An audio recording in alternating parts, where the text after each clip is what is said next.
scholars from a few years ago on a research project in his office. Dr. Smith with a bunch of her students at a national math conference last year.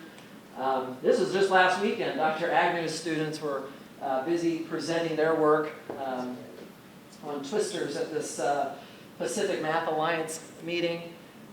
So many things. A few years ago, I was at Math Fest with Dr. Bonsang's students who were presenting some history of math concepts that they had learned from that class.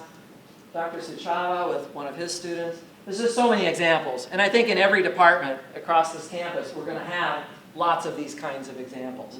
It's fantastic opportunities to go beyond our comfort zone. Well, I went beyond my comfort zone. I didn't know what I was getting into. Hosting this, or co-hosting this SCUR conference a couple of years ago with more than 1,000 people was a little bit scary for me. I think I'll take a break from doing that for a while, get back to a little smaller crowd. But, you know, it was fun. Here's 4 students who represented Cal State Fullerton on the Putnam competition. They went beyond their comfort zone to take a test that has an average of 1 out of 120.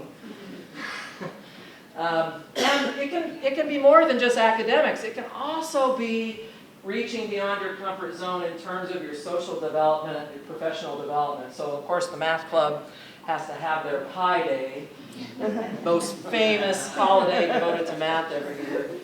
That's right, and we've had many of these over the years. Dr. Glesser's trying to decide what kind of pie he wants. It's so challenging to decide. We play fun and games. Dr. Solheid has his Who Wants to Be a Mathematician.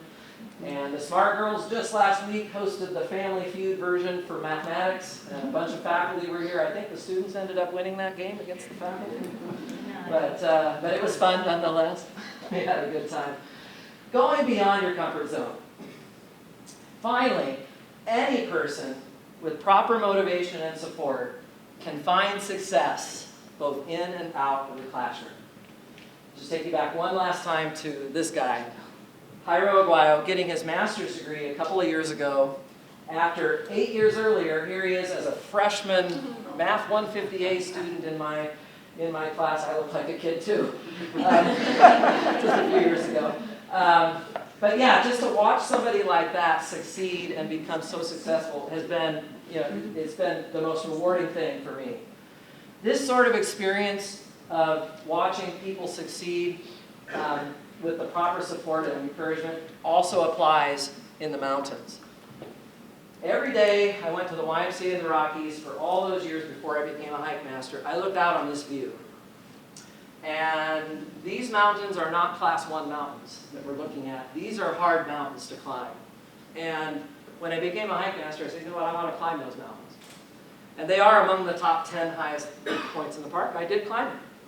But what was exciting for me was my parents started watching all of my slideshows of my hikes. They're in their mid-60s or so, and they hadn't done that much hiking, but they looked at my pictures and said, you know, this is exciting. I'd like to try and do some of this.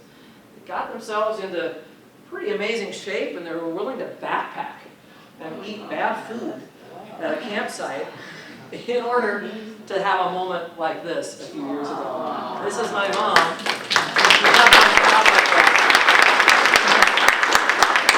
That's the top of the mountain that I just showed you in the previous picture. And they caught the 14ers bug.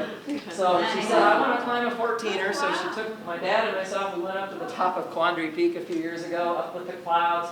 It was a really exciting day. So in some way, I kind of inspired them to find a love of mountains. But really, honestly, it is the other way around. It is these two people who have inspired me.